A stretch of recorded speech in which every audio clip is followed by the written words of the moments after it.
Thanks for being here. Subscribe to Cheating Stories Best, so you don't miss new stories. The wife began to suspect her husband, but of what? Today's story with a similar plot. Enjoy watching it. It was mid-afternoon on a Thursday, and the airport departure lounge was bustling with activity.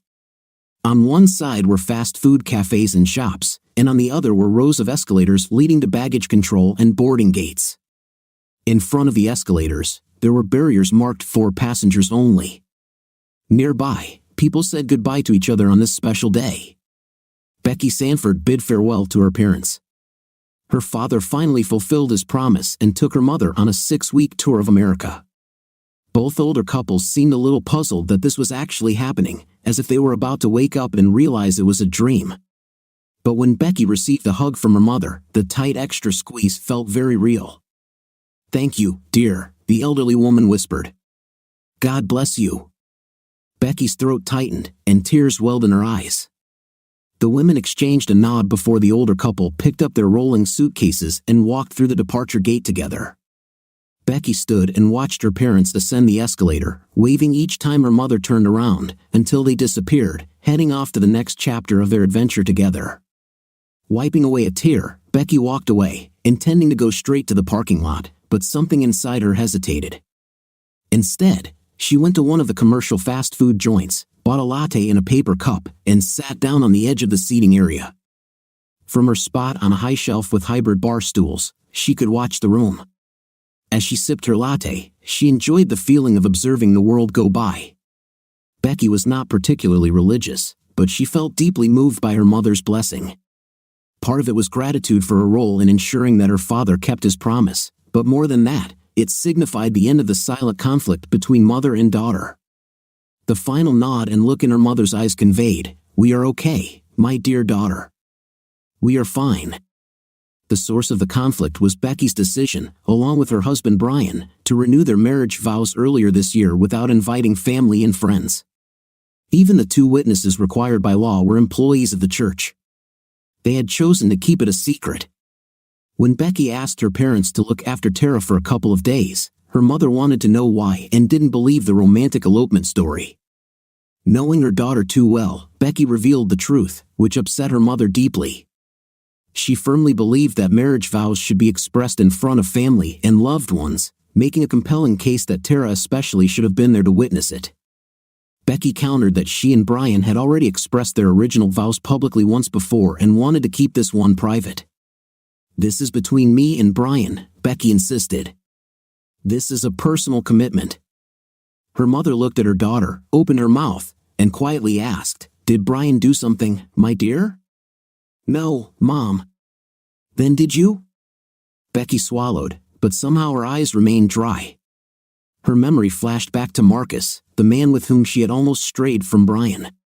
In fact, he was the man she would have turned to if it weren't for Brian's presence. But Becky didn't want to admit that, even to herself. Instead, she looked her mother straight in the eyes and said, "This is between me and Brian." It was her final word, and she would cut her mother out of her life rather than reveal anything more. So, her mother stopped talking and agreed to look after Tara for the 2 days Becky needed. The older woman knew her daughter well but did so reluctantly, and after that, a certain coolness hung between the 2 women. However, as she sipped her latte, which was definitely not premium, Becky realized the chill had thawed. It was now spring. Her mother let go of her resentment about Becky keeping secrets, a significant accomplishment for her. Becky appreciated her mother's ability to let it go and promised herself to do the same for Tara when she grew up. It was at this moment of reflection that a woman in a raincoat walked past, rolling a burgundy suitcase on wheels. She turned her head just as Becky's gaze fell on her, and for a moment, their eyes met. Then the woman turned away, but she didn't keep walking. Her head snapped back to Becky, this time with an expression of recognition and disbelief. Becky saw intelligent gray eyes, a clean jawline, and cherry red hair. A name flashed in her mind, Siobhan. The woman stood frozen, looking at Becky like a fox caught in a trap. Becky stood up, peering over the wooden barrier of the cafe, like a homeowner looking through his garden fence. "My God, it's really you," Becky said. "But you were blonde, weren't you?" "I haven't been blonde in years," Siobhan replied. She looked elegant in her coat and boots, with a silk scarf the same burgundy color as her rolling suitcase. She seemed to have made up her mind and walked toward the wooden bar. As she approached, Becky remembered how Siobhan had approached her in a crowded pub when she had just met Brian. Siobhan was working for him at the time. This was back when Brian owned a small business, before his partner Eric made a deal with new investors behind Brian's back and forced him out of the company. That was a long time ago, but Becky wondered if that was why Siobhan felt a bit nervous about seeing her. "Hi, Siobhan," she said wearily. "This is Becky, right?" "Yes, that's me." "What a coincidence to meet you here." "Oh yes, of course. What are the odds, huh?" Siobhan nodded and smiled awkwardly. Becky's smile was no less awkward as she searched for something to say. "Are you still working for Eric?" "No, God no. Half the staff left within 6 months of Brian's departure. I was one of them." "Is it true?" "Yes, it wasn't the same without Brian. He'll be glad to hear it." "Are you two still together?" The surprise in Siobhan's voice was obvious, and Becky didn't like it. Siobhan seemed to realize she had made a misstep and tried to apologize. "Sorry, I didn't mean it that way." "What did you mean?" "Look, I was just surprised." "Why?" "No, really, Siobhan. What's so surprising about Brian and me having a great marriage?" Becky stood tall, glaring at the other woman. Memories of that time flooded back, along with the emotions tied to them, quarrels, worries, and the whole difficult situation. But she wasn't the only one with emotionally charged memories. Siobhan straightened up and looked Becky in the eyes when she spoke, her voice losing all trace of apology. "Because you were terrible to Brian," she said. "At his worst moment, all you did was humiliate him. You don't know what happened." "I was there, yes. You stabbed Brian in the back. You were a traitor. He knew that if he started fighting, the whole company would collapse and everyone would lose their jobs. That's why he agreed to the settlement. And that's why you called him a loser? Every wife gets angry with her husband." "Not like you," Siobhan said, stepping forward. "What wife says to her husband, a real man would have seen this coming, or a real man would know how to protect his interests? Or how about Eric's wife is lucky because at least she's not married to a weakling?" Becky turned pale, speechless at the words she had spoken more than half a dozen years ago, words uttered to Brian in the privacy of their home. How did this woman know about them? Okay, Brian obviously told her, but under what circumstances? Siobhan saw the look in Becky's eyes and seemed to relish it. Becky's anger gave way to stunned disbelief. She saw the hatred and contempt in the other woman's expression, and it shocked her. How could anyone hate her, she thought. Siobhan then walked right up to the barrier and whispered with a venomous tone, "It sounds like a snippet from a dramatic conversation." Becky's mouth dropped open in horror. Siobhan took a moment to savor the effect before turning and walking away, head held high and shoulders straight. She disappeared into the crowd, and a minute later, Becky saw her for the last time, heading up the escalator toward a flight to who knows where. That evening, Becky sat barefoot on the giant L-shaped couch, cross-legged and picking at her nail cuticles. She tried to distract herself with her phone, but an inner voice told her not to clutter her mind, and she decided to listen to it. Brian, who was currently putting Tara to bed, had a knack for using Becky's emotionality to his advantage, and she was determined not to let that happen this time. Indeed, she took a page from Brian, thinking deeply about past events, exploring her emotions, and understanding exactly why she was so upset. She even formulated her arguments and came up with answers to Brian's most likely counterarguments. In other words, she intended to outsmart her husband. The possibility that Brian was innocent was dismissed the moment the thought crossed her mind. Siobhan wouldn't have been so specific if it weren't true. It would be like stabbing an enemy with a retractable blade. No, Becky thought, Siobhan was too smart for that. The situation was real. Becky heard her husband's footsteps on the stairs and stopped picking at her nails. She turned to the spot on the couch where Brian would be sitting, took a deep breath, and let it out slowly. The door opened, and her husband walked in, quietly closing the door behind him.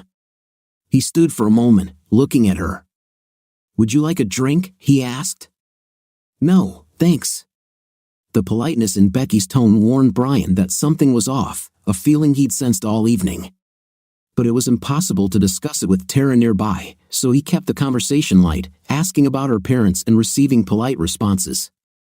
Now that they were alone, he was genuinely curious to know what was going on.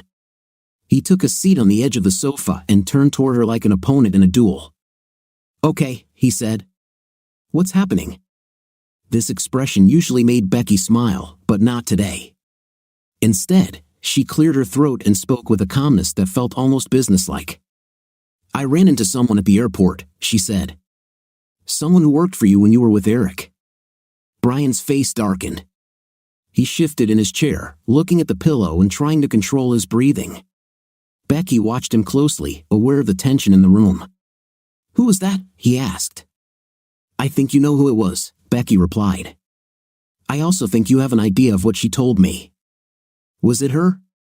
"Don't play games with me, Brian." "Hey, you're the one keeping me guessing. Did you cheat on me with Siobhan?" The word shot out of Becky's mouth with unexpected force, and Brian looked startled, his expression frozen in disbelief. It was so obvious that even as he regained his composure, Becky could see on his face the realization that denial was pointless. She watched as his expression shifted through various emotions before settling into one of quiet acceptance. He took a deep breath. "Okay. Okay? Yes. Yes, I did." Becky nodded, pursing her lips. "How many times?" "Once." "Oh, really?" "Yes." "Why should I believe you?" "I can't control what you believe." "This is not an answer." "Becky, you either believe me or you don't." "And I ask, why should I believe you?" "I don't know why you should." "Maybe you shouldn't." "I don't know." "Do you want to believe me?" "No, I want to kill you." "I hate you." Becky was in tears, overwhelmed with emotion.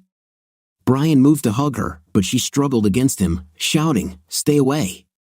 Stay away from me." Brian raised his hands in surrender and returned to his place on the couch. Becky remained on the floor, sobbing uncontrollably, choking on her tears. Brian sat dry-eyed and waited. A good 10 minutes passed before she could speak. She lifted her head, feeling the weight of her emotions, and looked at her husband. "How can you be so calm?" she asked. "I'm not calm," Brian replied. "I'm just very, very sad." "Then why aren't you crying?" "I don't know." "Maybe because I deserve this." "Deserve what?" "Losing your marriage? Your family? Being divorced?" "No," Becky said, standing up. "You can't put divorce on the table. It's up to me to decide." "Becky, listen. You cheated on me, then lied about it. And you had the audacity to act like the resentful husband in the whole situation with Marcus, knowing full well you were as guilty as I was. In fact, you're even more to blame. I just wanted to sleep with someone else, and you actually did it. The circumstances were." "Seriously? Are you going to make excuses based on circumstances?" Becky stood over her husband, hands on her hips, like an avenging angel. Brian lowered his head, his expression sincere. "Okay," he said, "I accept your point of view. So you accept that I have the right to decide what happens next?" "What do you mean?" "Just a few months ago, I stood in church and promised to love, respect, and support you. I didn't do this because you're a man and a woman's place is to follow a man. I did this because I honestly believed you were a better leader than me, that you have the moral strength that I lack, and therefore you should be the head of our family." Becky paused to let it sink in. Brian looked sick. "Well," she continued, "I'm sure you understand that I feel pretty foolish right now." "Becky, I don't." "Don't you dare say sorry. Don't even think about it. I'll lose it if you do." Brian looked at her but said nothing. When Becky spoke again, her voice was reserved and cautious. "What I want," she said, "is to decide for myself what I want. I don't know yet whether I should stay married to you or not, but I want the freedom to figure it out on my own. After what you did, I think you owe me this. What do you think?" "That seems fair." "Fine." Becky relaxed and took a deep breath. The worst was over. She still stood over Brian, but now she looked more like a manager than an avenging angel. "Okay," she said. "From tonight until further notice, I will sleep in the guest room." "Becky, I can't." "Brian, I want to sleep in the guest room." "You can stay in the marital bed if it means something to you." She looked at him sternly. Brian swallowed and nodded. Becky glanced down at the floor, frowning as if struggling with her thoughts. "No," she said. "What?" "Nothing. I am going to sleep. Don't you want to discuss this?" "I think we've said enough, don't you?" Brian looked at his wife's bare feet, his expression despondent. Becky could see that he wanted her affection, and that gave her a small sense of triumph. "Good night," she said, and she left the room, closing the door behind her. Becky woke up late the next morning, still tired but glad to be working from home today. Brian and Tara were already up. She could hear their voices from below. Her daughter's squeaky laugh rang out, followed by Brian's good-natured voice. Tara was probably being playful. "Damn," Becky said to the ceiling. From the sound of those two voices, Becky knew she didn't want to separate Tara from her father. And not just for Tara, Becky loved watching Brian become a father. He was good at it, and when it came to raising children, they made a great team, even in the worst of times. This part of their relationship was reliable. Unfortunately, this also ruled out divorce. Becky was still angry at Brian, angry as hell, and untangling that anger wouldn't be easy. Divorce would be easier. Instead of unraveling the Gordian knot, you simply cut it, moved on with your life, and found someone new. Women do this all the time. Staying married, on the other hand, requires conversation, reflection, and self-examination. Becky felt tired just thinking about it. Why can't intimate relationships just work instead of being a job? She heard a child's footsteps on the stairs and sat up in bed just as the door opened and Tara walked in, dressed and ready for school. "Oh," the girl said, quickly exiting and closing the door. Becky was about to ask what happened when she heard a knock. "Come in," she called. Tara climbed onto the bed. Becky reflexively checked that the girl wasn't wearing shoes, then hugged her daughter. "Are you going to school?" Becky asked. "Yes, Mom." "Mom, I have a question." "What is it, dear?" "Why are you sleeping here?" "I couldn't sleep last night and didn't want to wake your father." "That's why you overslept." "Okay," there was a hint of doubt in Tara's voice. Becky frowned. "What did your father tell you?" "Nothing," Tara replied. "He just said to ask you." "Of course. I'll pick you up after school." "Cool." Tara jumped in for another hug and then headed out the door. Becky stopped her as she was closing it. "You can leave the door open, honey," Becky said. "And ask Daddy to come see me before you go, okay?" "Okay." Tara disappeared downstairs, leaving the door ajar. Becky clearly heard the message being delivered. Brian's response was relaxed and affirmative. It was impossible to guess that this was a man whose marriage was hanging by a thread. Becky got out of bed and put on her robe. She heard Brian coming up the stairs and moved to stand in the part of the room where the bed would be between them, her arms tightly crossed. When he entered and stood at the door, he greeted her. "Good morning," he said. Becky nodded, not quite trusting her voice to hit the right tone. She coughed and said, "Why did you tell our daughter I was sleeping here?" "Well," said Brian, "while we were having breakfast, she asked why you weren't coming down." "What did you say to her?" "I told her to ask you, which of course included telling her you were in the guest room." "Why didn't you just say I was resting?" "I didn't think of it." "For goodness sake, Brian, think about it." Brian's jaw tensed. He quietly closed the door and spoke in a lowered voice. "You and I have an agreement not to put words in each other's mouths," he said. "If Tara has a question about you, she asks you. If she has a question about me, she asks me. And if the other parent is unavailable, she has to wait. Brian, this is for important things. Everything you say to your child is important. Don't be righteous with me. You're in no position to claim moral superiority. I'm not trying to be superior. This is a lie. You love that Tara trusts you and looks at you with admiration. She still doesn't know what kind of person you really are." Brian looked at his wife, considering what he could say in response, and ultimately deciding to say nothing. In the silence, they both heard Tara's faint voice calling from below. Brian opened the door and shouted, "What, Tara? We have to go." Brian checked the time on his phone and winced. "Damn, she's right," he said. "So go. Run away. You know, Becky, you may not be a gift either." "Yes, but last time I checked, I didn't sleep with any of my colleagues." She crossed her arms and gave Brian a look that said, "Try to top that." Brian sighed heavily and left the room. After a couple of minutes, he and Tara left, leaving Becky alone in the quiet house. She laid out her laptop, work papers, and fully charged phone on the dining room table. She showered, got dressed, and made herself a strong cup of coffee, but after half an hour of activity, she realized she couldn't concentrate.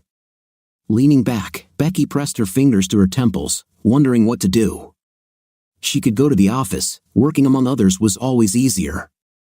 But as soon as the thought crossed her mind, her body seemed to scream no. Becky knew that if she went, she wouldn't be able to stop herself from sharing what happened, and she didn't want that. From experience, she knew that women tended to take her side, and while it was tempting to vent about Brian and men in general, an inner voice warned her that there was too much at stake to use this issue as an excuse for solidarity. Sitting over her coffee, Becky realized she didn't have truly close friends. All the women she interacted with were either the mothers of Tara's classmates or work colleagues, people Becky would trust with her daughter or to keep a promise, but who could she trust with the secret thoughts of her heart? Thoughts that even Becky herself could only feel but not articulate. She knew that those she confided in would likely judge her or Brian and insert their own opinions. The only person Becky trusted to listen to her was Brian.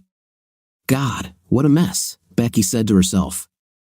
Am I just arguing, or should I ask him for help? She groaned internally. Her mother always hated it when her daughter used the divine name in vain. It seemed that even thousands of miles away, her mother never stopped having her own opinion. Okay, I swore, Becky thought, but seriously, if you have anything to say that might help, I'm all ears. Well, I would remind you that the vow you made in that church wasn't made to Brian but to a higher power. You didn't promise Brian you'd be a better wife if you were a better husband. You promised to be a better wife, period. So if Brian breaks his vow, I should still try to be a good wife? Yes, but it feels impossible. Brian breaking his vow is between him and a higher power. This has nothing to do with you. This has everything to do with me. Really? So if Brian starts neglecting Tara, will you feel justified in neglecting her too? This is different.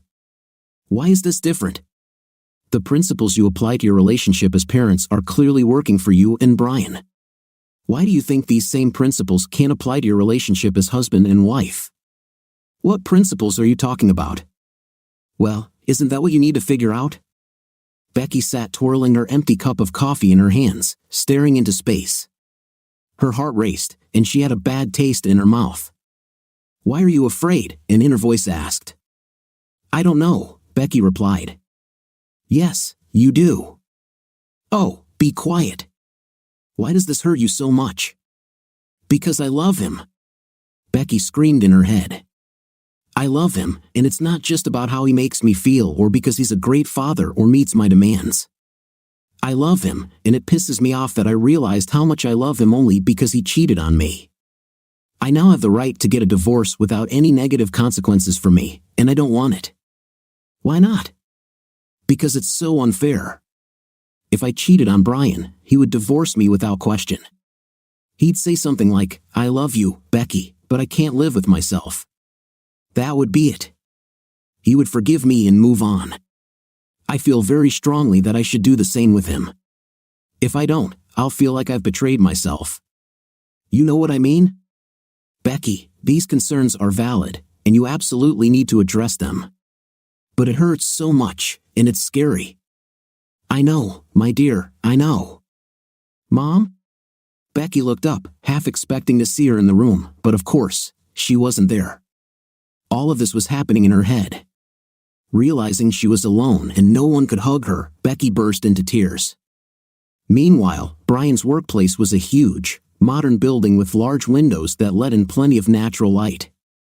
On the ground floor was a self-service cafe area with food and drink counters on one side and seating on the other. Brian paid for his lunch, a tuna sandwich and sparkling water, and went to look for a free table. He had just set down his tray when his phone rang. It was Becky. Brian took a deep breath and answered. "Hello?"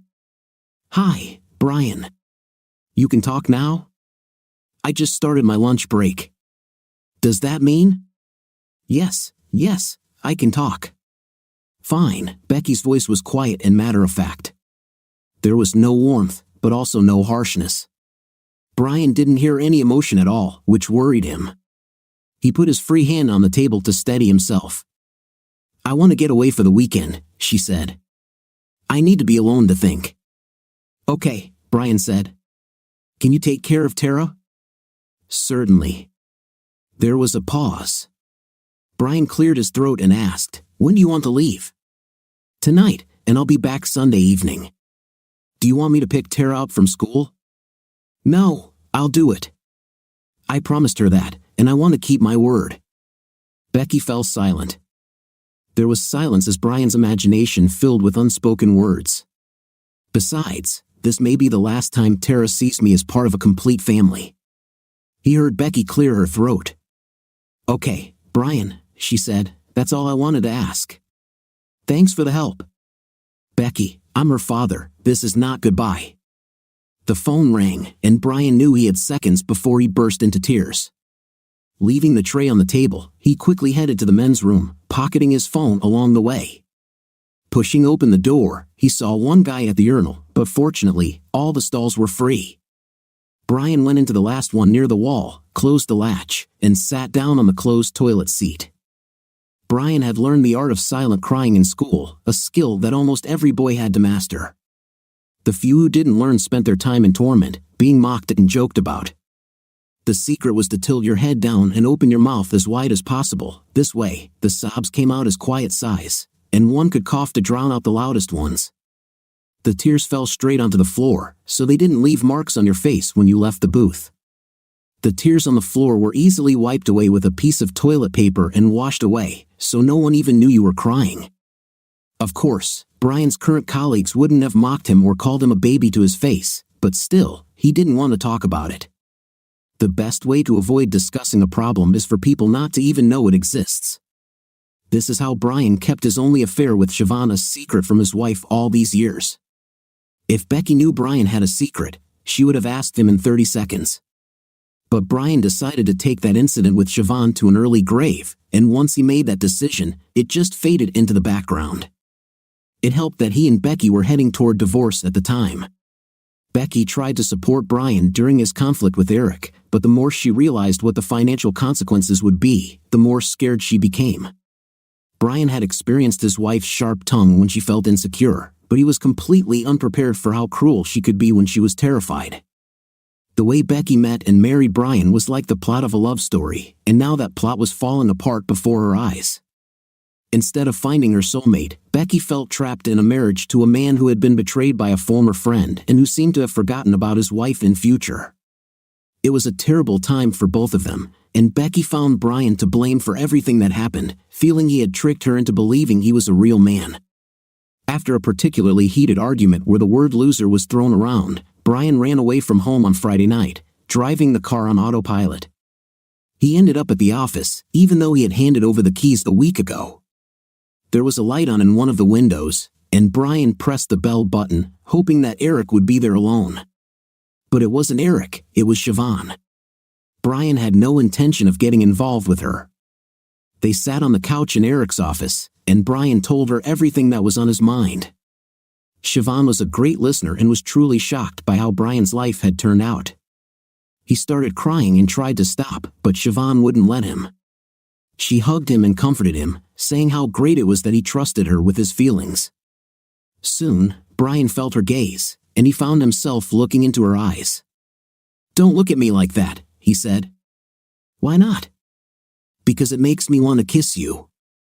So, Brian kissed her. "Do you want to be intimate?" she asked. "Yes," Brian said heavily. "But I have one condition." "Fine, if we do this," Siobhan said. "I don't want half measures." "Siobhan, I know you care about your values, and I respect that," Brian replied. "But I also know you want this." He looked at Siobhan, realizing he had never cheated in a relationship before, but he had fantasized about it. In his fantasies, he wanted to say no but couldn't because of the strength of his feelings. The reality was different. Brian could clearly see that his feelings were not uncontrollably strong. It felt cold and undignified to him. However, the fact that Siobhan had directly told him that she wanted to be with him meant a lot. He liked Siobhan as a colleague and a friend. She took a big risk by being so open with him, risking rejection. She was absolutely not the type of woman who would compromise her integrity for anyone, and her desire for him made Brian feel valued. He realized that it was not just desire driving him but also a longing to say yes. And he did. Now, years later, sitting in a toilet stall leaning against a wall, Brian thought about that moment and the 2 hours that followed. In the only phone call he made to Siobhan after that, she described it as the best 2 hours of my life, and Brian felt the same way. She was ready to meet again, but by then, Becky had told Brian that she was pregnant with Tara. This news snapped Brian out of his preoccupation and made him focus on the future. Siobhan understood. She wished Brian good luck and said she had no regrets. He appreciated her for that. It was strange that he felt love for her because she accepted the fact that he didn't feel the same way about her. Sitting in the booth, Brian realized that he, too, had no regrets. His only real regret was getting caught. However, if you take a risk and lose, you have to pay the price. This is how the world works. Brian wondered how high that price would be. He flushed the toilet and left the stall, nodding to a couple of guys while washing his hands, then headed back to the cafe at work. The seating area was quite busy, and conversations filled the air, but Brian thought he could see the table he had chosen earlier and headed there. As he approached, he saw that it was still free, but his lunch tray was gone. After deciding to take a weekend for herself, Becky was able to focus again. She spent the rest of the day productively and picked up Tara on time. On the way home, with her daughter buckled in the back seat, Becky mentioned her upcoming vacation. "Mom is leaving for the weekend," she said. "So you get some alone time with Dad." "Where are you going?" asked Tara. "I don't know yet." "Why are you going?" "I just need some time to myself, honey." "But why?" Becky took a deep breath, not wanting Tara to think it had anything to do with her. She stopped the car at a pedestrian crossing where mothers and children were waiting. "Sometimes a person needs to be alone," Becky said. "For what?" "It gives you the opportunity to think." "Isn't it possible to think with other people?" "Of course, but it's different when you're alone with your thoughts." It was hard to explain. The road cleared, and Becky continued driving. In the back seat, Tara frowned, her mind racing. "I don't like being alone," Tara said. "Of course, honey," Becky replied. "I don't want to be alone either." Becky glanced at her daughter's face in the rearview mirror. The child's expression was more determined than sad, as if she had made a decision for herself. This feeling resonated with Becky, and she wondered, was I like this when I was Tara's age? Had I made the same statement? How did my mother react to this? Did she say something that I don't remember but still echoes in my head? When Becky got home, she still had a few emails to answer, so Tara got an hour of tablet time. The two girls sat next to each other at the dining table, both typing on their devices. Becky then took Tara to a nearby playground, pushed her on a swing, and watched her climb around a play structure that resembled a giant beehive. When they got home, Brian's car was already in the driveway. Tara jumped for joy when Becky opened the door. "Dad," she screamed, rushing into the house and leaving Becky alone at the door. She heard their voices in the kitchen, good-natured chatter she had heard in the morning, but unlike in the morning, Becky did not feel any warmth from these sounds. On the contrary, she felt anger at the child's joy at seeing her father, thinking that he did not deserve the love he received. Becky walked into the kitchen and saw Brian and Tara sitting at the table. Tara had her red jacket on, hanging over the back of her chair, which annoyed Becky. She immediately grabbed the jacket. "I'll hang it up," she said coldly. Brian bit his lip and took his daughter's hand. Becky lowered her head and said sharply, "You'll make dinner for Tara, right?" "Of course," Brian said. "Fine, then I'll go pack my things." Becky left the now silent room, hung up the red jacket in the hallway, and ran up the stairs. She pulled a suitcase from her closet and laid it out on the bed. She began opening drawers and choosing clothes. 5 minutes later, there were tops, trousers, and skirts on the bed. Becky was just wondering whether to take 2 sweaters or 3 when there was a soft knock on the door. Becky turned to see Brian with Tara in his arms. The girl's face was pressed against his shoulder, and her legs hung limply from his arm. She didn't move, but Becky heard soft sobs. Brian held Tara tightly and took a deep breath. "I think the 3 of us need to sit down and talk," he said. Becky's first impulse was to scream, "You created this situation, figure it out yourself," but the feeling passed, and she nodded, clearing a space on the bed so they could sit. She motioned for Brian to hand Tara over to her so she could hold her on her lap. Brian sat down next to them, placing his hand on the bed and crossing his legs. "Are you sad, dear?" Becky asked Tara. Tara nodded, sobbing. "Why are you sad?" "Because you are leaving." "I'll only be leaving for a couple of days. I'll be back on Sunday, I promise." "But why?" "I told you, honey, I need to think about something." "What exactly?" "Adult stuff, things that would be unfair to burden you with." "What is a burden?" Becky adjusted Tara in her lap as she thought about it. Brian watched silently with a neutral expression. "A burden is something heavy," Becky said to Tara. "You know how when we go to the supermarket, we buy groceries and then take them to the car in bags?" "Yes," said Tara. "Well, imagine that I took one of these heavy bags and said you would have to carry it. Would that be fair?" "No." "Why not?" "Because I'm still little." "Exactly. Therefore, since I want to be fair, I will never give you a burden that is too heavy for you. Do you understand?" Tara frowned as she thought about it. She looked so adorable that Becky had to resist the urge to squeeze her and kiss her cheeks. "But, Mommy," Tara said, "does this mean that you're carrying a heavy bag?" "Yes, in a way," Becky replied. "An adult problem can feel like a heavy bag. Can't Dad help you carry it?" "Not this time, dear. Some burdens you can share with others, while others you must carry alone. The one I'm carrying is like that. Can't you put it down?" "I'm thinking about it, honey." Becky hugged Tara tightly and rested her chin on her head. This way, she could look at Brian without Tara seeing. "I'm considering putting the burden down," Becky said, "but tell me, Tara, what would happen to the shopping bag if I left it on the street?" "Someone else could take it." "That's right, and I would lose my purchases. So the question I have to ask myself is whether I want to keep the burden or put it down. You see, my dear, some burdens are worth carrying, even if they are heavy, but others aren't." Becky lifted her chin from Tara's head and looked into her eyes. "That's what I need to find out," she said, "and it's very important that I understand everything correctly. That's why I need a couple of days to really think about it. Do you understand?" "Yes, Mommy. And I'm really sorry that I can't tell you what it is. It's not because I don't trust you, my dear, but there are adult matters that aren't fair to burden a child with." "Yes, Mommy. I love you." "I love you too, my dear girl." Becky hugged Tara and cried, but it was a cry born of happiness. Tara didn't cry, she simply basked in her mother's love, hugging her back and feeling safe. Brian watched as the 2 important women in his life held each other. He then crossed his legs and quietly left the room. The Coach and Horses Inn was built in a time when men wore top hats and women wore petticoats. The horse yard had now become a guest parking lot, and you booked a place online instead of writing your name in a large leather-bound book. Still, as Becky locked the car and walked toward the side porch, she felt a bit like a character from a Dickens novel, even carrying a suitcase on wheels by the handle since the noise of the wheels seemed out of place in the atmosphere. Inside, the old door was made of dark wood, with huge beams on the ceiling that you could reach and touch.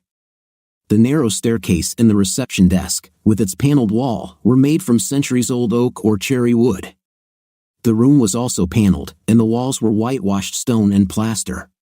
Becky loved it. The noise of a busy bar could be heard coming from the other end of the building, and it somehow made her feel welcome and expectant. She walked up to the tall reception desk, which had one of the old-fashioned hotel bells on it. Behind it stood a desk with a modern swivel chair, a jacket from a suit hanging on the back, a computer monitor, keyboard, and cordless phone in its holder, modern objects inside a historical setting, like a museum in reverse. Becky pressed the bell on the table. Ping!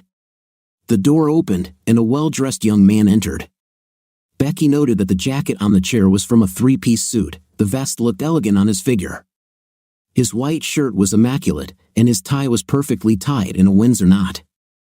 Despite his broad shoulders and muscular neck, there was a boyish air to the light curls above his ears and the way he smiled. "Good evening," he said, approaching the table. "You look good."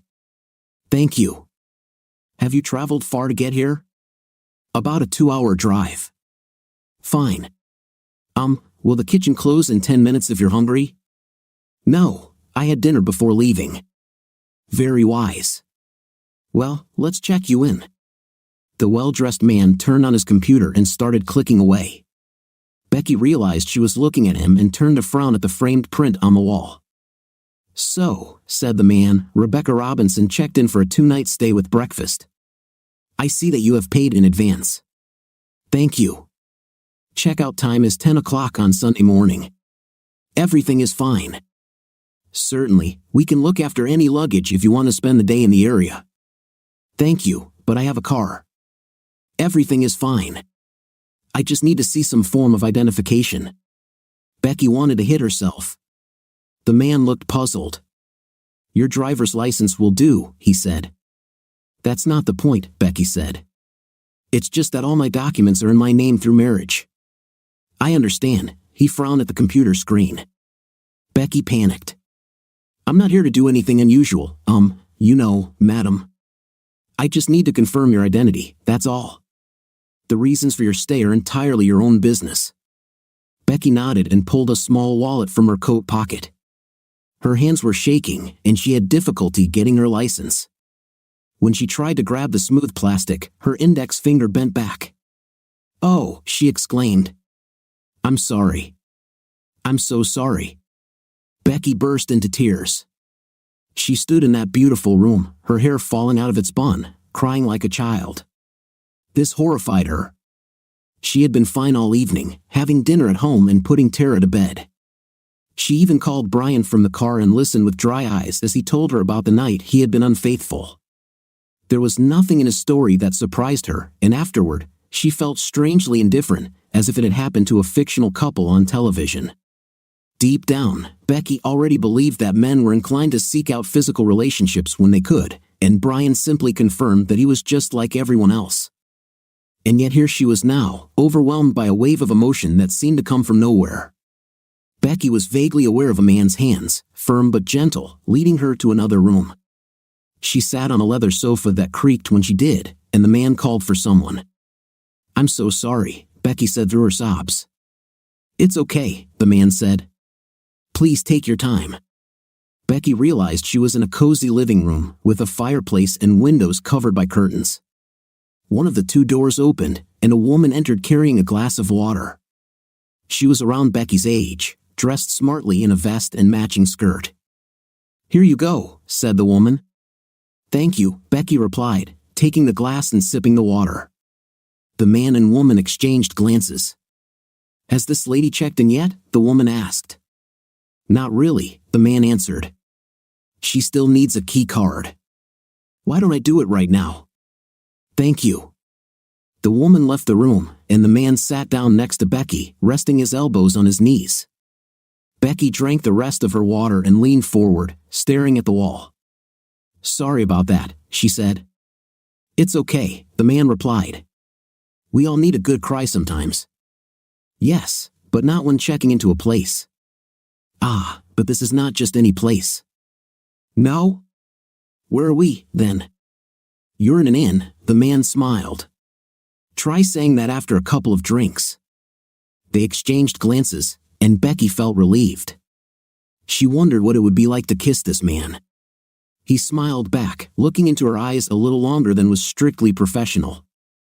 Well, he said, Katie will be back soon. He patted his leg as he prepared to stand up. Suddenly, Becky wanted him to stay next to her. Yesterday, I found out that my husband cheated on me, she blurted out. The man froze. I'm very sorry to hear that, he said. This happened several years ago. That doesn't make the situation any easier. No, it doesn't. The door opened, and Katie walked in, holding a white plastic card the size of a credit card. The man stood up, and Becky followed him, still holding the empty glass. You're in room 3, Katie said. I took the liberty of taking your suitcase upstairs. Thank you, Becky replied. Katie exchanged the key card for the glass. You're very kind, Becky said. You are our guest, the man said. We take care of our guests. And the bar is open until 11, if you want a drink, Katie added. The man turned to her. The room has a mini bar, yes? Yes, but there's a difference between sitting in a cozy bar and drinking alone in your room. For the first time, Becky felt like these two were a couple. This feeling intensified when Katie looked at her in a way women sometimes look at each other. Men, right, she said. Becky was lying on the bed, fully dressed, her shoes thrown to the floor, looking up at the ceiling, which was whitewashed with a large wooden beam running its length. This beam was probably 200 years old, Becky thought. She wondered how much romance it had witnessed in this room. Why was she thinking about romance? Because you want to take revenge on your husband, her inner voice replied. Yes, Becky thought. Exactly. She started imagining John, the man from the reception desk. She pictured him knocking on her door, entering under some pretext, and then admitting that he couldn't stop thinking about her, that he wanted to kiss her and hold her. Becky's breathing quickened, and her body began to warm up. Oh God, she muttered. I take it that you're not addressing him, an inner voice asked. No, of course not, Becky said, mentally feeling disappointed and annoyed. Who needs a suspicious inner voice when her own thoughts were playing tricks on her? I can leave if you want, the inner voice offered. Is that true? Becky thought in disbelief. Certainly. You are always free to make your own decisions. I'm just here to answer any questions along the way so you don't misjudge what you want. I neither approve nor condemn, I'm just giving advice. Becky lay on the bed, thinking about it. She thought about Brian and Tara and her marriage, then about her attraction to John, and wondered if he was really involved with a woman named Katie. Things could get complicated. Okay, here's a question, Becky said to herself. What should I do now? Go downstairs and have a drink, her inner voice suggested. No, I know what you're saying. My answer is the same, go downstairs and have a drink. Becky frowned. She had been expecting something deeper than just a suggestion to grab a drink. She picked up her phone and checked the time, only 10 minutes left until the bar closed. You asked a question, I gave you an answer, her inner voice said. Whether you listen to it or not is up to you. Becky sighed, forcing herself out of bed. She opened her suitcase and spent a few minutes deciding whether to change her clothes. Realizing time was running out, she put on her shoes, grabbed her phone, wallet, and key card, and left the room. She hurried up another set of stairs down a corridor decorated with engravings of horses and hunting scenes, and entered the bar. There was no one there except the bartender, about 20 years old, who was locking the main door with a series of deadbolts and heavy keys. He had light brown skin and a small fluffy afro. When he turned and saw Becky, his expression softened. Sorry, he said. I'm just closing. It's okay, Becky replied. Are you a guest here? Yes.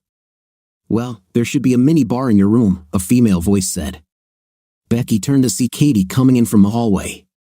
She had unzipped her vest and was carrying a tablet and electronic pen. Come on, join me for a drink, Katie said. Oh, Jake, can you bring me the schedule, please? Of course, the bartender replied. Jake returned to the bar, and Katie sat down on a bar stool, beginning to work on her tablet. Becky still stood there, unsure if she could join.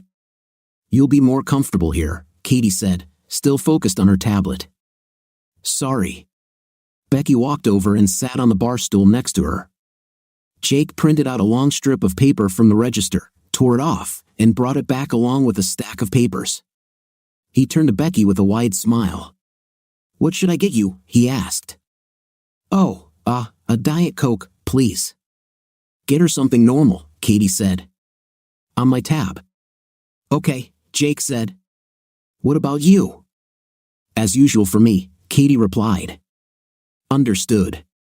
Jake turned to Becky, eyebrows raised. "I'll take what she got," Becky said. "Fine." Jake left to prepare the drinks. Katie was engrossed in her screen, tapping with her pen and occasionally checking papers. "I'll be done in a couple of minutes," she said. "Oh, don't worry about me," Becky replied. "I really appreciate it." "Thank you." "After what John told me, I thought you could use it," Katie said, turning her head to look at Becky directly. Her gaze seemed to say that if Becky had a problem with what John had said about her husband, now was the time to speak up. Becky realized that despite Katie's professional demeanor, she was tough and unafraid of confrontation. Becky felt immediate respect for her and nodded to show that she wasn't offended. Jake appeared, placing 2 clear glasses on the bar in front of the 2 women. The drinks were clear with ice and lemon. Becky smelled the quinine and gasped. "Oh God," she said. "Don't you like gin and tonic?" Jake asked. "No, I love it," Becky replied. It was the drink I bought for my husband the night we met." "What a wonderful coincidence," Jake said, but his wide smile disappeared when he saw Katie's expression. She signed the clipboard, collected the papers, and handed the stack to the bartender. He took it away, and Katie turned, raising her glass. "What would you like to drink?" she asked. Becky thought about it. The first thing that came to her mind was to make Brian feel guilty. She wanted to hurt him, punish him, and really make him realize what he had lost. But the thought of saying it out loud made her feel sick. "I don't want to forgive him," she said. It felt too weak, but she didn't want to be a vindictive woman either. They always seemed angry and resentful. "Who do you want to be?" Katie asked. "I want to be strong," Becky said. "But I don't really know what power looks like in this situation." "Then let's drink to that," Katie said, raising her glass. In search of the true meaning of strength, Becky felt her heart lighten. She picked up her gin and tonic and clinked her glass with Katie's. "For the true meaning of strength," Becky said. Meanwhile, Brian was watching TV with Tara on Saturday morning. After that, he made her breakfast, and they went into town to do their grocery shopping. With the car loaded with groceries, he bought her a snack at a cafe and learned more than he ever wanted to know about the Powerpuff Girls. Upon returning home, he let Tara sit in the living room and play on the tablet while he unpacked the groceries in the kitchen. Brian was halfway through putting everything away when his phone vibrated. He saw the name on the screen, and his heart jumped. Swiping to answer, he spoke in a low voice, glancing at the slightly open door. "Hello," he said. "Hi, Brian," his wife replied. "How are you?" "So far, so good," he replied. "We just returned from shopping." "Is Tara with you?" "She's in the living room. I gave her an hour on the tablet." There was silence. Brian thought he heard the wind blowing on Becky's phone and guessed she was outside. "How do you feel?" "I don't know," Becky said. "I fluctuate between wanting to go home and wanting to tear our life apart." "Is it clear?" "I don't know," Becky admitted. "You usually have an answer for everything," Brian said. "Not this time." Another silence fell. Brian walked to the dining room door and closed it quietly. "I have a question I want to ask you," Becky said. "And I want you to give me an honest answer. Do you still trust my words?" Brian asked. "Yes, in a strange way, I do." "Why?" "I don't know for sure. I just go with my instincts." "Will you give me your word?" "Certainly, yes." "You have my word." "Fine." Brian heard Becky take a deep breath. "Since we've been together, how many times have you cheated on me?" "Once." "So that time with Siobhan was the only time in all our years together?" "Yes." "Do you swear?" "I swear." "To be clear," Becky said, "I'm giving you a chance to confess if there are any other secrets." I understand that, Brian said. And I understand that if I hide something now and you find out later, then we'll end it. You would divorce me, right? Yes. Faithfully. Fine. I stand by my statement. Siobhan was the only time. Silence stretched on the line. Brian opened the door and listened to the sounds in the corridor. Tara laughed quietly at some game. He closed the door again and leaned against the frame. Okay, Becky finally said. I accept it. Great. Brian stood listening, resisting the temptation to ask if she was coming home now. He really wanted to be close to her and held his breath waiting for her answer. Okay, she said finally. I'm going to leave now, but can I call you in the evening? Certainly. Fine. Say hi to Tara for me. I'll pass it on. Bye. Becky and Brian held the phone to their ears, waiting for her to end the call. Becky turned off her phone, put it in her pocket, and looked at the view in front of her. She was sitting on a bench under a tree, with rows of old tombstones before her, dating back to the 1800s. But her gaze went beyond the gravestones to the old stone church standing under a blue sky with white clouds, the same church where she and Brian had renewed their vows a few months ago. It looked just as Becky remembered, rugged and strong, both impressive and modest. Maybe it was impressive that it had stood there for so long. Be that as it may, the sight of the church consoled her. She would have preferred to sit inside, but the church was closed. There would be a service tomorrow morning since it was Sunday, but Becky didn't want to go. She wanted to understand her own beliefs rather than join a group of people who already had their own ideas about God. How do you feel? Her inner voice asked. I don't know, Becky answered herself. Try again. Okay, I feel a lot of things, confusion and anger, joy and sadness. It frustrates me that the church is closed, but if it weren't, I wouldn't have called Brian. It was nice to hear his voice, but that joy also confuses me. Shouldn't I hate the man who betrayed me? It's a mystery, isn't it? Yes. Becky remembered last night and her conversation with Katie. They had sat at the bar talking until 1 a.m., and Becky felt so happy to vent to the other woman. Katie was genuinely interested in Becky's story. She and John had been together for just over a year but had no plans to marry. Katie wasn't sure if she believed in marriage. She was curious about why Becky married Brian. For starters, Becky said, we just gave into a romantic dream. We met, fell in love, and the dream isn't complete until you get married, right? That's how it works in movies. Yes, Katie replied. But don't you have to be a little naive to think it works that way in real life? I used to think so, Becky said. But when it actually happens, when you meet someone who seems to understand you, and the conversations are great, and the intimacy is incredible, you start to think maybe we'll be the ones to make that dream come true. Maybe we'll be the exception to the rule. That sounds a little selfish. Oh yeah, Brian and I have huge egos. He sees himself as a man of truth, and I act like I'm God's gift to men. Well, you're really charming, you know. Thank you. I'm serious. If I were a man, I would want to be with you. Becky laughed, her face flushing, and she clinked her glass with the other woman, accepting the compliment. But now, as Becky sat under the tree and recalled that moment, she began to wonder if there was something deeper beneath the surface. Katie was very straightforward and didn't seem the type to say things without meaning.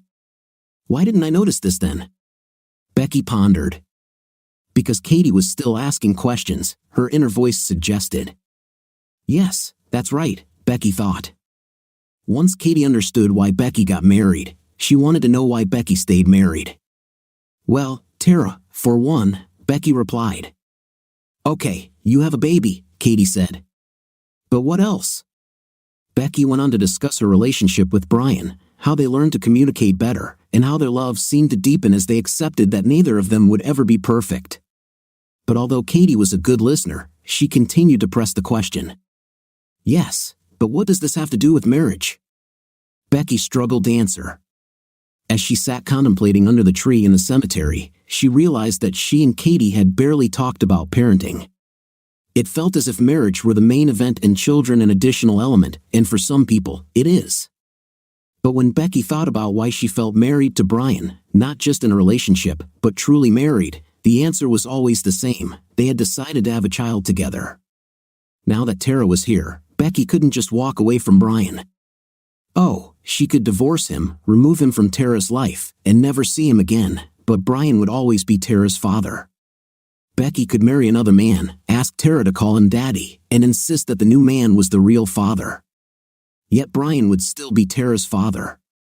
Becky could even challenge the concept of fatherhood, claiming it had no real meaning and that women should be free to make their own choices, but Brian would still hold that title.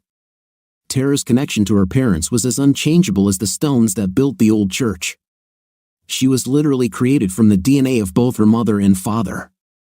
Although the builders of the church didn't know about DNA, they believed in the importance of family ties. They wouldn't ignore the significance of parenthood. In those days, starting a family with children was the main purpose of marriage. The happiness of a man and a woman with each other was secondary. Looking at the church, Becky realized that this was the root of her internal conflict. As a woman, she believed she had the right, and perhaps even the obligation, to divorce Brian for his infidelity. But as a mother, did she have the right to remove her child's father from their lives? If Brian were dangerous or irresponsible, the answer would be clear, but he was neither. He was a generally decent man and a wonderful father who made a mistake. Yes, he shouldn't have done that, and yes, he needed to confess before they renewed their vows, but did that justify removing him from the family? Becky felt that her maternal side had a very clear answer: no. And her emotional side was furious. If you had cheated, it shouted, he would have divorced you. I know, answered the maternal voice. So why is it fair that you don't leave him? I'm not trying to be fair to him, Becky replied. I'm trying to be fair to my daughter. But what about your own happiness? The emotional voice cried. Your right to respect from your husband? Your right to an equal marriage? What would equality look like here? If Brian can be with another woman, shouldn't I have the right to be with someone else? And Tara? This doesn't concern her, it concerns me. Yes, Becky groaned, leaning forward with her head in her hands. Her stomach twisted, and the muscles in her neck and shoulders were tense. No wonder she felt torn inside with this conflict in her head. The wind grew stronger, rustling the leaves of the tree. Becky stood up and stretched, raising her arms above her head. So much for peace and quiet. She started to walk back to the car, but then realized that her internal argument would resume as soon as she got in. So, she walked past the car and headed toward the hills. It was around 6 p.m. when Becky returned to the Cocker and Horses Inn. She walked through the reception area where John was checking in another couple and went straight to her room. After taking a shower, she put on a dress and heels. Looking in the full-length mirror, she wondered if she looked too feminine. She didn't want to be too obvious, so she added a short denim jacket to cover her shoulders. There was a second staircase leading to a hallway that led to the bar, but Becky wanted John to see her, so she descended the main stairs that led to the reception area. Luckily, John was alone at the counter, and his eyes lit up when he saw her. Good evening, he said. You look amazing, if I may say so. Thank you. Are you going to have dinner at one of our wonderful restaurants? Actually, I was thinking of having dinner here. John's face became serious. Do you know that our cafe is only open for breakfast? Yes, I know, Becky replied. But you have a menu in the bar, don't you? It's not very extensive: beef and kidney pie, chicken and potatoes, pub food, as they call it. That suits me quite well. Becky leaned against the front desk, looking at him with open interest. If John had any doubts about her wanting him, that look cleared them up. Without taking his eyes off her, he said, I understand that you and Katie had a good talk yesterday. Yes, we talked. Well, you might be interested to know that Katie and I were discussing you this morning. Yes? And what about? One of the things Katie and I agreed on was that you are undoubtedly one of the most beautiful women to ever walk through these doors. Becky felt her throat tighten and looked down at the counter. Don't say that. You'll upset me. It was your husband who upset you, John replied. To be honest, neither Katie nor I are happy about it. Me too. Katie thinks he should learn a lesson. Becky slowly raised her head until she met his gaze again. What lesson? You know the expression, what's good for the goose is good for the gander. Yes. That kind of lesson, he said. Becky looked at John's tie, mulling over his words. That's Katie's opinion, she said. What do you think? What do I think? Yes. John leaned closer and whispered in her ear, I think I would like to get to know you better. Becky felt her body respond to his words. For a few electric moments, she felt her breathing and heartbeat quicken. Then John let go of her hand and pulled away. Go have dinner, he said. I'm not hungry. Becky stopped mid-sentence, but it was obvious to both of them what menu she was thinking about. He smiled and said, Katie will be at the bar later. She wants to talk. What's going on between you two? Becky asked. Let's just say she owes me. Becky frowned, wanting to know more, but the sounds of an approaching couple reached her ears, and she didn't want anyone to see her with another man. So she nodded to John and walked down the corridor toward the bar. It was about 9 p.m. when Brian had put Tara to bed and was now watching a movie in the living room. It was a film he had seen a dozen times, but as he waited for the phone to ring, he wasn't in the mood for anything new. He found it difficult to concentrate, and when the phone finally rang and he saw his wife's name on the screen, his dominant emotion was relief. Hello, he said. Hello, Brian. What happened? Why do you think that? I can hear it in your voice. There was silence. Brian turned off the TV and sat down, all his senses on edge. Where are you? He asked. In your room. You are alone? Of course. Why do you ask? Just a feeling. If I'm wrong, tell me, I'd like to be wrong about this. There was another silence, one that spoke louder than words. Brian felt his chest tighten and began to pace back and forth. Come on, he said. Let's get to the worst. I didn't do anything. Brian, you haven't done anything yet. Another silence filled with meaning. Finally, Becky exploded. Damn you, Brian. Damn you. Look, if I'm wrong, don't play games. You know very well that you're wrong. Brian sighed, feeling a semblance of relief. He sat back down on the sofa, resting his head on his hand. I heard you clear your throat. Do you want to say something? Brian, please don't do this. You have no right to ask me for this. I'm not claiming my rights, I'm just asking. Please don't do this, Brian. This will happen whether you want it to or not. Brian felt a chill settle in his chest. This was the moment he had always dreaded, and now it was happening. One of his deepest fears had become a reality. He sat there trying to catch his breath. Brian, a voice came from the phone. Brian? Are you still there? Yes, he said quietly. I'm still here. You brought this on yourself, didn't you? Yes. You understand this, don't you? Not really, no. Well, you'll have time to understand it. I have to go, Becky. Good night. And then the phone went silent. Room number 3 at the Cocker and Horses and had to be one of the more modest guest rooms, with 3 beds squeezed into a cramped space with a low ceiling. Today, there was only a double bed against the back wall, but the space still felt tight by modern standards. Despite this, the current occupant used every inch of carpeting as she paced, turned, and waved her arms during her phone conversation. Becky deeply regretted her decision to call her husband. She had already decided to be with John and was even excited about it. Ironically, the only reason she called Brian was that she had promised him she would, and she didn't want to raise suspicion. The plan was to ask about Tara, assure Brian that she loved him, which she did, and say goodnight. Then Becky could move on with her decision and return to her marriage feeling like she had restored balance. But that plan was now in tatters. Brian's intuition kicked in from the first minute of conversation, and he pulled the rug out from under her feet. Becky turned off her phone so he couldn't call back and looked at her reflection in the mirror. Part of her mind was screaming, "Come on, girl." Yet seeing how beautiful she looked made her feel disgusting. Sleeping with John no longer seemed like a thrilling adventure, it felt like an act of revenge. Becky put her phone in her small purse, left the room, and headed toward the stairs. Katie had not yet appeared, and Becky hoped she was already at the bar. Maybe, deep down, Becky hoped that Katie would change her mind so she wouldn't have to make a decision.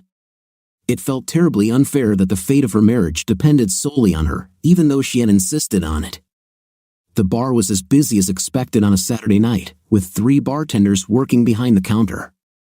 Katie looked elegant as she emerged from behind the bar with a couple of bottles. Becky found a seat at one end, and within seconds, a gin and tonic was placed in front of her, making her feel like a VIP. She sat sipping her drink, trying her best to avoid eye contact with the men staring at her. The last thing she wanted was for a stranger to approach her, but she needn't have worried. After a brief conversation with the staff, Katie walked up to the bar and plopped down next to Becky. She looked Becky straight in the eyes, and for a moment, Becky thought the other woman might kiss her. "Hello, beautiful," Katie said. "Hi," Becky replied. "You look fantastic. You know that, right?" "Thank you." Katie waved for Jake to bring her a drink, then leaned closer to Becky. "So here it is," Katie said. "On the other side of the stairs from your room, there's a door marked private. It leads to my apartment here in the building. John finishes at 10, so he'll be there in about a quarter of an hour. Just knock on the door." Becky took a long sip, the ice clinking in the glass. Katie smiled as Jake quietly placed a drink in front of her and then disappeared to serve another customer. Katie leaned against Becky, their shoulders touching. "Are you nervous?" Katie asked. "A little. Everything will be fine. I probably won't finish work until after midnight, so you and John will have plenty of time to get to know each other better." "Why are you doing this?" "Not everyone believes in monogamy, Rebecca. You could even argue that we are naturally intimate beings, and trying to be monogamous is unnatural." "Are you saying that my husband did the right thing by being with someone else?" "No, I'm not saying that. If a man makes a promise, he has to keep it. If he doesn't keep his promise, why should you keep yours?" "Because I made my promise to God," Becky thought, but didn't say it out loud. She didn't want Katie to think she was overly rigid. Katie leaned over and kissed Becky on the cheek. "I need to get back to work," she said. "But do what you want. Trust me, Rebecca, I want this to happen as much as you do." Katie jumped out of her chair and downed her drink in one gulp. She smiled at Becky and returned behind the bar. Becky watched her with admiration. Katie owned the place like a queen, with 2 bartenders who clearly adored her.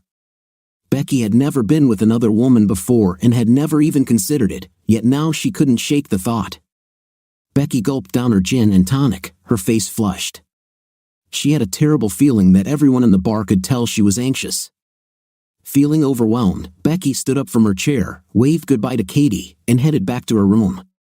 There was still half an hour until 10:15, and she wanted to be ready when she knocked on that door. Meanwhile, Brian stood in the living room, feeling oddly calm despite the sound of crying coming from Tara. She was calling for her mother. Brian looked around in a daze. The entire room was a mess. Shelves lay on the floor, and there were books and CDs scattered everywhere. Holes marred the walls, and everything made of glass was shattered, including the curtains, which had been torn down. He stared in amazement at the flat-screen TV, somehow bent in half and screaming from its wall mount. "How did I do this?" he thought. Brian took a few slow breaths. He had always considered going into a rage to be a figurative expression, but now he understood it differently. From the moment he threw his smartphone in frustration, he realized that rage was a powerful force, as consuming as love or fear, and oddly, it felt okay. He surveyed the destruction around him and thought it was somehow appropriate. Tara's crying intensified, and he knew she might start to choke if she wasn't careful. Brian headed for the door, his feet crunching through shards of glass and plastic. He turned off the light and carefully closed the door, then quickly ran upstairs to the child's room. Tara sat in bed, her face a wet mask of grief and fear. She held out her arms the moment Brian entered the room, and he gathered her up and held her close. She was frightened by the noise and chaos downstairs, and Brian consoled her without revealing that the monster she feared was him. "I want Mom. I want Mom," she cried. "I know," Tara. I know. Brian sat on the girl's bed, holding her while she cried and called for her mother repeatedly. He said nothing, simply holding her and allowing her to cry as long as she needed to. As Tara began to calm down and the crying turned to sobbing, Brian thought about what it felt like when a family falls apart. This surprised him. Movies often show couples having dramatic arguments before breaking up, but as Brian held his little girl, he realized that wasn't the case. The end of their marriage wasn't caused by Becky's anger or harsh words, it was her absence. When will Mommy come home? Tara sobbed. Tomorrow, said Brian. What time? I don't know. He sighed, honestly unsure. In room 3, Becky sat barefoot on the bed, waiting for time to pass. It dragged on painfully slowly. There was no clock in the room, so she turned on her phone, anxious to see if there were any messages or missed calls from her husband. There was nothing. The time showed that less than 15 minutes had passed, and she had no other notifications. I know Brian has too much pride to call back, she thought. He'll be fine. Who are you kidding? Said an inner voice. It's tearing him apart. Becky felt a tightening in her chest. It struck her that she hadn't heard her inner voice since sitting on the bench outside the church. Of course not, said the inner voice. My job is to tell you the truth, and that's the last thing you want to hear right now. He started it, Becky said to herself. It's entirely his fault. I'm not here to assign blame, the inner voice replied. I'm simply reminding you that the choices you make tonight will determine who you become in the future. Why does it have to be a choice? Why can't I be Brian's wife and have an adventure? He did. Are you pretending that a choice isn't a choice? The inner voice pressed. I thought you despised people who did that. He made me do it. It's not my fault. Or best of all, I have a right to this. Becky bit her lip, tears streaming down her face. The inner voice continued mercilessly. You can have an adventure if you want, it said, but don't fool yourself into thinking it has anything to do with Brian. How can you say that? It has everything to do with him. Only in the sense that you're trying to make Brian responsible for his actions. But he is responsible. How? If he hadn't cheated, I wouldn't be in this position. This excuse felt flimsy, even to her inner voice. Becky experienced a wave of self-indulgence, feeling almost nauseous. Memories of dancing with Marcus flooded her mind, and she wondered if this was Brian's fault too. Yes, the inner voice replied. If Brian were truly confident, you wouldn't be interested in Marcus. Becky clutched her head, horrified by how part of her mind seemed dedicated to shifting the blame. God, I'm such a wreck, she said aloud. You are human, the inner voice assured her. Believe it or not, what you're going through is normal. Is it true? Certainly. Becky leaned on her elbows and stared at the floral curtains. The phone on the bed showed the time, 10:15. What should I do? She asked herself. Decide what kind of person you want to be, the inner voice suggested, and then make decisions based on that. Where to begin? Last night, you toasted to finding the true meaning of strength. Were you serious about that, or were you just trying to impress Katie? No, I'm serious. Then start there. Decide that you want to be a strong person in the best sense of the word, a person filled with love and honor, the kind of person you want your daughter to become. Okay, Becky said. Fine. Now ask yourself, the inner voice continued, if you were already that person, if she were sitting in this room right now, what would she do? Becky didn't even have to think about it. The answer came instantly, and she didn't like it. Crap, she said. It was night on an endless ocean that looked black in the darkness. Brian stood on the deck of a single-masted ship, gazing at the horizon and listening to the water splashing against the sides. He held onto the metal cable as the boat rocked gently, and all was quiet, quiet as a grave. Wake up, Brian, he said to himself. Come on, wake up. The wind picked up, ruffling his hair and pressing against his forehead. Then he saw the source of this wind, a massive wave extended across the entire ocean, moving toward him like a giant mountain range. It approached slowly, inevitably. Brian tried to close his eyes but couldn't. He just stood there and watched as the wall of water drew closer, blocking out the sky. He screamed and shook, his eyes closed, yet he could see a yellow light through his eyelids. "Brian," came a female voice. Brian opened his eyes. For a moment, he thought he was still dreaming. Becky's face was only a few centimeters from his, looking at him with an expression that every man hopes to see in the eyes of the woman he loves: recognition, joy, and warmth, as if she were immensely happy to see him.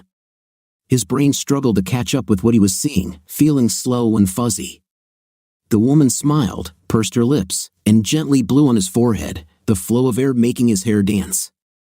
"Becky," Brian finally said, his voice barely above a whisper. "Yes, it's me." "But no buts, Brian. Nothing happened. I'm still your wife in every sense of the word." Brian's eyes filled with tears as he processed her words. He felt overwhelmed with emotion, almost suffocated with happiness. Unable to speak, he put his arm around Becky and held her close. She lay half on top of him, stroking his arm with her thumb as he held her tightly. Several minutes passed, and Brian felt like he was going to burst with happiness. "I love you so much, Becky," he said. "I love you so much." "I know," Becky replied. "I never doubted it for a second, even when I was at my lowest point. You still managed to love me." "Loving you is easy," Brian said. "Trusting you is where the difficulty lies." "Yes." Becky sat up, looking at him with a smile and raised eyebrows, a hint of irony in her expression. Brian returned her gaze, his happiness overshadowing any irony. "I don't blame you for not trusting me," she said. "I don't trust myself half the time. I feel like I'm at war with myself." "What do you mean?" Brian asked. "When I drove home that night," Becky said, "I was having a huge fight within myself.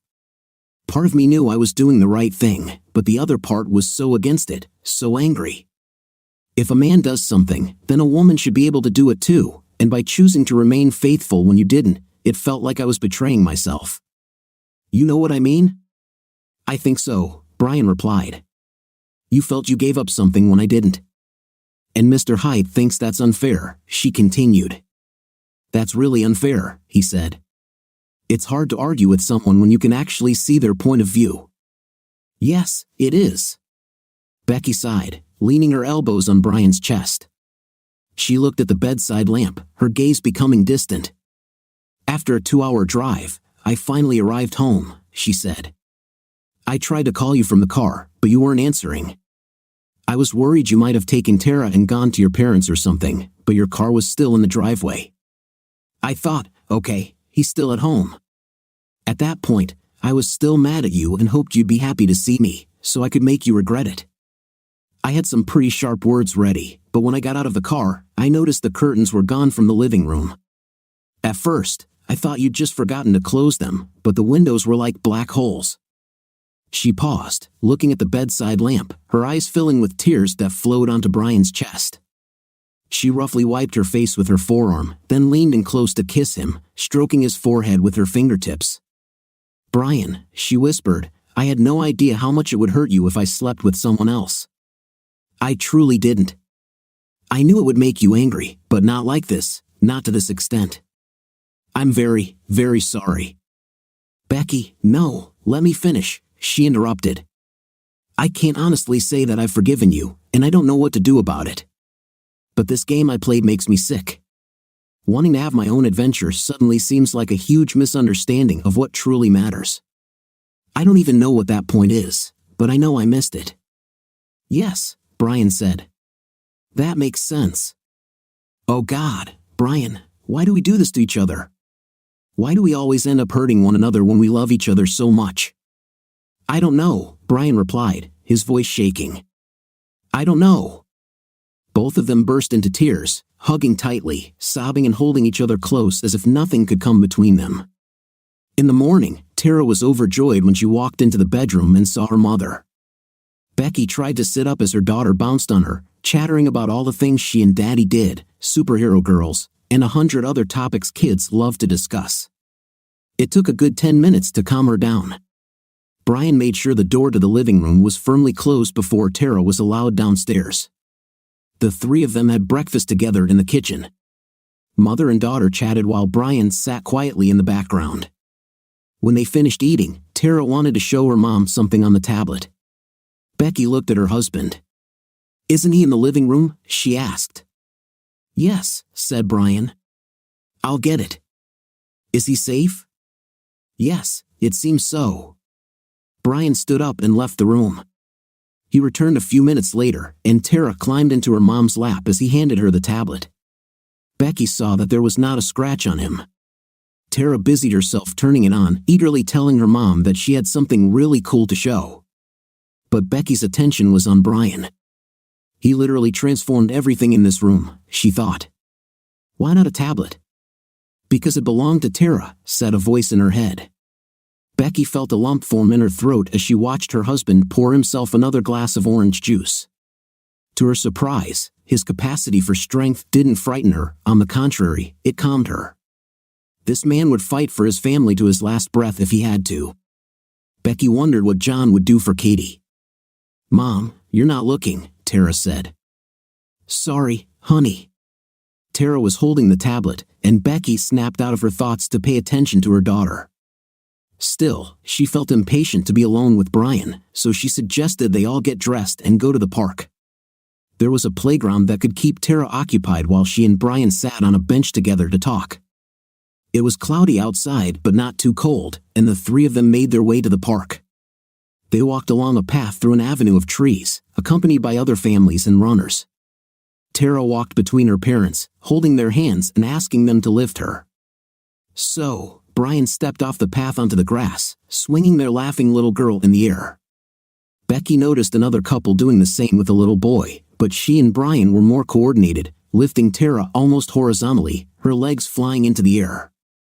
They truly made a great team, and Becky felt a pang of realization about how close she had come to losing it all. As the playground came into view, Tara squealed and ran forward. Becky and Brian followed her, holding hands as they walked through the small gate and sat down on one of the benches. Tara was already climbing the miniature castle, crossing the bridge to the slide. "Mom, look," she shouted, and Becky waved to her before taking Brian's hand and leaning against him. "I love you, Brian," she said. "I'm glad to hear that," he replied, squeezing her thigh with his large hand. "And I'm really glad you came home last night." "Me too." It was a good decision. They sat for a while, enjoying each other and watching their daughter. Then Becky said, "Can I ask you a question?" "Certainly." "If a man with a weapon ran out of the forest, would you risk your life to protect me?" "Of course I would," Brian said. "What a question. Who would I be if I didn't?" "Okay," Becky said. "But what if I slept with another man? Would you still risk your life for me?" Becky felt the muscles in her husband's arm tense. He fell silent, and when he finally spoke, there was a hard edge to his voice. "I probably would," Brian said, "but I'd be angry. I'd think this isn't my job anymore, it should be that other guy risking his life." "That's what I thought," Becky said.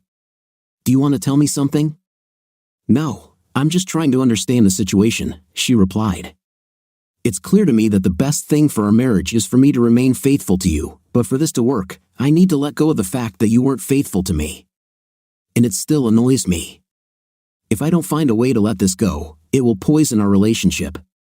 Becky was still leaning on Brian's hand, absent-mindedly watching Tara, who was riding a spring horse. She felt Brian move. He put his arm around her shoulders and kissed the top of her head. "I'm sorry I put you in this situation," he said. "Thank you. I appreciate you saying that. Is there something I can do?" "Oh yes," Becky replied. "There definitely is." It was the first time they had been intimate since everything had come to light, and part of the miracle for Brian was that Becky had initiated it. As they walked home from the park as a family, Brian suggested that Becky take Tara somewhere while he cleaned the living room. Becky shook her head, saying that the mess was as much her fault as it was his and she wanted them to clean up together. This touched Brian deeply. When Becky called her best friend, Tara's parents, to see if she could spend the day with them, Brian suggested they use the time to clean up the mess. "I'm here for you," she whispered. "Really? You'll do whatever I ask?" "Yes," he replied, a smile spreading across his face. Becky leaned close to Brian's ear and said, "Tell me what happened." Brian froze. He cleared his throat. I already told you the basic story. I want the full story, Becky urged softly. I want to know what you said, what you did, and how you felt when you did it. I want to know everything. Brian swallowed hard. He recalled the events of that night, feeling Becky exhale in anticipation. Oh God, she said, you want to tell me? Brian was silent for a moment. He felt Becky take his head in her cool hands and turn it so they were looking into each other's eyes. Her eyes were wide open and sparkling with curiosity. He thought she had never looked more captivating or beautiful. You want this, don't you? She pushed gently. Yes, he admitted. Then tell me. Tell me everything. Brian looked into Becky's eyes and began his story, but it wasn't the narrative he had anticipated sharing. Whenever he imagined telling his wife about his mistake, he always began with a preamble about how hurt he was, how depressed he felt over the loss of his business, and how he believed their marriage was on shaky ground. But as true as all that was, it felt like the wrong story when Becky was so loving, so open. So he started to tell her a different story, equally true, about a woman who had been a colleague and friend for 5 years, someone he respected and liked very much. This woman had attracted him, although he always thought nothing would happen. However, when circumstances led them to be alone in an empty office at night, he realized he wanted more than just friendship. Is it true? Becky asked. So you've had fantasies about her? About her? Yeah, Brian admitted. Not so much after I met you, but when I first started working with her, God, yes. And she wasn't interested? Becky probed. No, she had a rule about dating colleagues. Said Becky. I'm always skeptical of that, especially since she got involved with you anyway. Well, technically, we weren't colleagues anymore, Brian replied. Still, I bet she wanted to be with you before. I can see that, Becky said. Maybe, he conceded. If I was already risking my marriage, I might as well take full advantage of it. Oh my God, Becky laughed. I married a monster. I'm afraid so, he chuckled. So what happened next? Well, she asked if I was going to tell my wife about what happened. I said no, and she replied it was too bad because she'd like to see your reaction when you found out. She wasn't a fan of mine, Becky said knowingly. I understood that perfectly well, Brian said. Are you okay? Yes, she replied, but there was a hint of uncertainty. And I shouldn't feel good, right? I don't know, Brian said. Come on, you're telling me about the woman I was with, and it seems strangely normal. I understand why you did it, and I don't feel threatened. In fact, if you hadn't done this, I would think, my husband is so faithful, what a hero. I would think, Lord, he had the opportunity and he chickened out, Becky said. What do you want to say? Brian asked. I don't know, she admitted. This is new territory for me. I know I have to say that since you made a mistake, I should send you to the guest room and make you earn my forgiveness. But I don't want that. I want to find another solution. What solution? Becky looked at him with raised eyebrows. Brian, don't pretend you don't know where this is going. Just say it plainly. Okay, he said. I'm not mad at you for being with her because she's attractive and you're a man. I'm mad that you were with her and didn't let me explore my own feelings. Are you serious? Brian asked. Yes. I want what you had with her. It was clearly more than just a moment, and if I can experience that too, why can't you? Brian didn't have an answer, but he felt a shift within him. For a moment, he just stared, processing everything, but gradually he began to understand what his body was telling him and the consequences he would face if he ever agreed to Becky's proposal. He looked at her and saw from her expression that she had come to the same realization, and she didn't like it. Well, Brian said, here I am, just a man trying to navigate this. You really think I can control this? Tears of frustration welled up in Becky's eyes. This is so unfair, she exclaimed, jumping out of bed and running out of the room. Brian heard the bathroom door slam and lock, then he heard his wife burst into tears. Brian put on a sweatshirt and sweatpants, slipped on some shoes, and headed downstairs.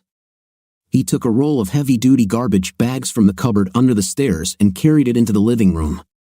The damaged room looked as he had left it, but in the daylight, it seemed less dramatic and more like a mess waiting to be cleaned. He took a deep breath, tore the bag from the roll, and opened it. He began collecting shards of glass and porcelain. He had made some progress on the carpet when the door swung open, and Becky stood in the threshold, wearing sweatpants, a t-shirt, and a pastel orange cardigan. Her hair was pulled back into a ponytail, making her look youthful. "Hi," she said.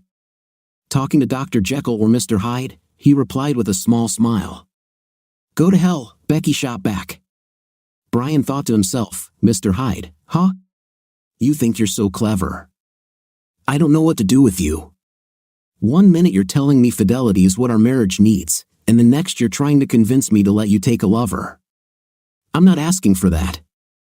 I just want what you had." Brian paused his work, leaving the plastic bag on the floor as he walked over to her.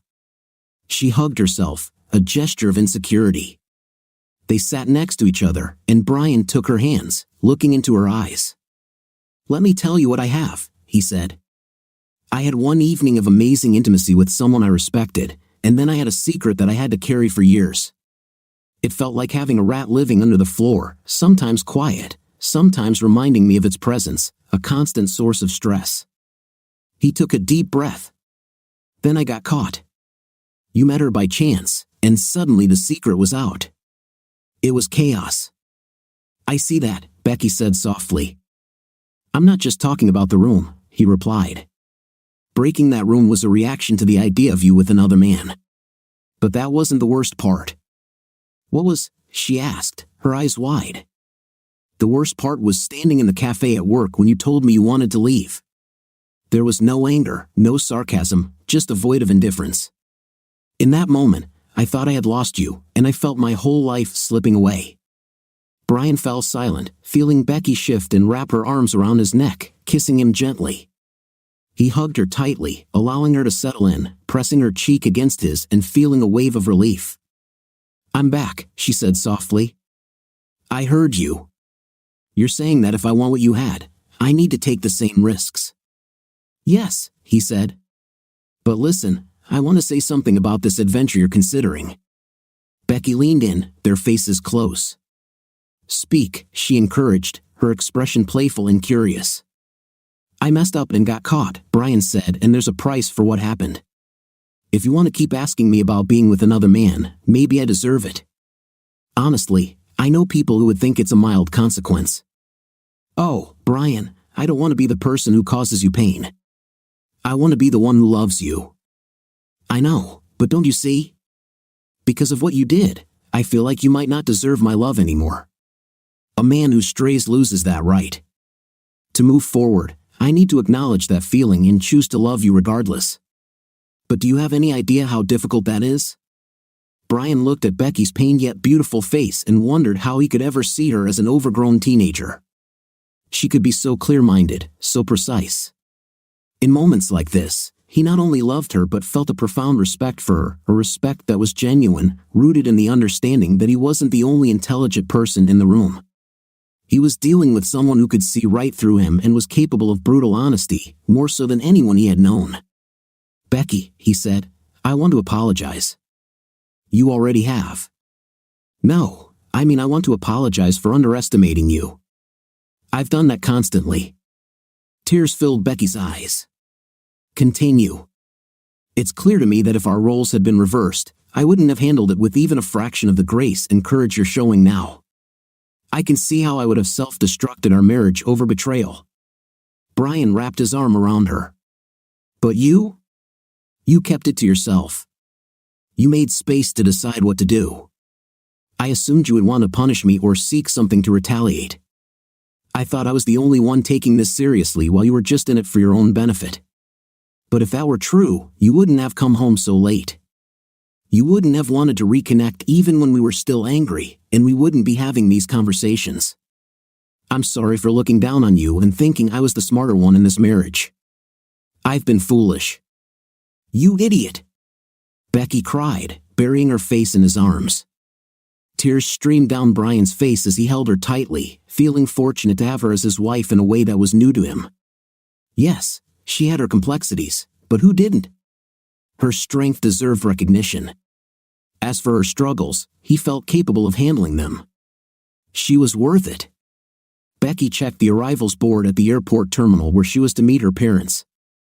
Their plane had just landed, but they still had to go through passport control and wait for their luggage. Becky figured she had at least half an hour. It was late evening, and the huge windows looked out into the darkness of the night. The airport's interior was bright and vibrant, with illuminated signs and real lights. Becky walked towards the arrivals area, where her parents were about to arrive, and looked around for a place to sit. There was a coffee shop overlooking the large sliding doors through which passengers with luggage carts exited. Becky stood in line, bought herself a drink in a glass mug, and sat down at one of the cafe's small tables. She felt good, great, in fact, sipping her latte. Becky looked around, hoping to see a woman in a raincoat with cherry red hair. Honestly, this woman looked much better as a blonde. If she showed up now, Becky could share every detail of her evening with her husband. How interesting, Becky thought. She still wanted Brian to be dependable, but she didn't want him to be unyielding. She remembered a dog training program she'd watched on TV, where a gorgeous German shepherd was focused on a piece of raw meat dangling in front of him while his owner bragged that the dog would wait for hours until given the signal. Becky found it sad, even a bit pathetic. A healthy dog should be able to enjoy food, just as a passionate man should express desire without hesitation. Becky understood Katie's point that wanting connection with others was normal and perhaps even healthy, but she also agreed with Brian that if they started engaging with others, they might lose the intimacy that made their marriage worthwhile. It was necessary to choose, which still made Becky angry. She had a nature that wanted both. However, as time went on, she began to blame Brian less and more the reality of their situation. After all, it wasn't men's fault that life was unfair, although Becky knew very few women who shared this view. Her phone chimed. It was a message from her mother, letting her know that she and her father were at the baggage claim waiting for it to start. Becky finished her latte and looked out at the crowd of people awaiting their loved ones, some holding signs or balloons. She thought she could enjoy her moment for a few more minutes. Her thoughts drifted back to the coach and horses. She knew she would never see this place again. Perhaps in 20 years, she and Brian would drive past and she would tell him the story. She hated that Brian didn't want to know anything about her time there. After listening to his story, Becky felt a familiar pang, a thought that said, if I can share with you, why can't you share with me? However, there were many things Brian did that she wasn't interested in, so she might have to live with it for a while. Reflecting on that weekend, Becky ended up knocking on the door marked private a little after 10:30. John opened the door, seeing the attractive woman from room 3 in her coat and boots, a travel suitcase next to her. Always a gentleman, he didn't try to change her mind but went down to the front desk to check her out, even offering to refund her for one night. Becky firmly refused, saying, I feel bad enough about this. Well, don't, John replied. I respect your decision, and I think your husband is very lucky. Thanks, but I'm going to give him a piece of my mind when I get home. I bet he'd prefer that to any other outcome, John said, which touched Becky unexpectedly, making her eyes sparkle as she sat in the airport coffee shop. She thanked John again, asked him to say goodbye to Kathy, and left the hotel. Getting into her car, she drove out of the old stable yard onto the road for the long drive home. As Becky thought about her decision, she realized that her regrets didn't involve the encounter she didn't have with John, they were about the intimacy she could share with Katie. Checking her phone, she saw it was time to join the crowd of waiting people. The sliding doors now opened regularly, releasing passengers with luggage carts and smiles. Becky found a quiet spot, some distance from the noisier crowd, where shouts of joy and embraces filled the air, marking many small reunions. She crossed her arms and began tapping her foot, waiting. Dad, cried a little girl running towards the area where Becky stood. The girl was accompanied by a couple, and the man stepped forward to catch the child in his arms. Becky wondered why the child's mother remained where she was, then realized that the woman wasn't her mother. No, it must be a weary woman pushing a luggage cart loaded with bags, with a boy of about 10 walking beside her. He glared at his father's friend and said loudly enough for Becky to hear, "What is she doing here?" Becky tried to focus on the sliding doors, ignoring the tense scene unfolding a few meters away. It felt more like a scene from a Cold War spy movie than a reunion, and the atmosphere grew heavier, especially when the boy began to cry. She looked up at the ceiling and said a silent prayer of gratitude. "Keep something for yourself," a voice inside her whispered. "Even the best advice is pointless if it goes unheeded." Becky sighed deeply, feeling a wave of happiness, and turned her attention back to the large sliding doors as they reopened. There they were, Mom and Dad finally emerged. Both of her parents were tanned, their sun-kissed skin contrasting sharply with their silver hair. Otherwise, Becky's father looked much the same as when he left, wearing the same neutral frown as he pushed the luggage cart with serious determination. But Becky's mom looked transformed. She wore a colorful Hawaiian blouse that should have looked out of place but didn't. She appeared joyful and enthusiastic, looking a decade younger. When she saw her daughter, she smiled and waved in a way that reminded Becky of Tara. Her father pushed the cart past the end of the barrier, and Becky hugged them both tightly. "How was your trip?" she asked. "Fantastic," exclaimed her mother. "Oh, Becky, you can't imagine." Can we talk in the car?" her father interrupted. "Of course, dear," said his wife, turning to Becky. "Your father doesn't share my enthusiasm for adventure." "I had a good time," the old man defended himself, "but I'm also looking forward to coming home." "Okay, give me a minute." Becky's mom took her daughter's hands and looked into her eyes. "How are you, Becky?" she asked. "I'm doing great, Mom." "Really? You look radiant." "Is it true?" "Yes." "Did something happen while we were away?" Becky laughed and kissed her mother's hands. Looking at the older woman, she said, "Mom, life happened." She let go of her mother's hands and hugged her father's shoulders. "Come on, let's take you home," she said. Her father nodded gratefully. Soon, the three of them were heading through the arrivals hall, the old man pushing a cart while his wife chatted animatedly, and her adult daughter walked alongside, pulling her mother's suitcase across the shiny floor. "What do you think of our story today?" "It seems to me that the husband had nothing to do with it and maybe the wife misunderstood him. What's your impression? Write in the comments. Until new videos.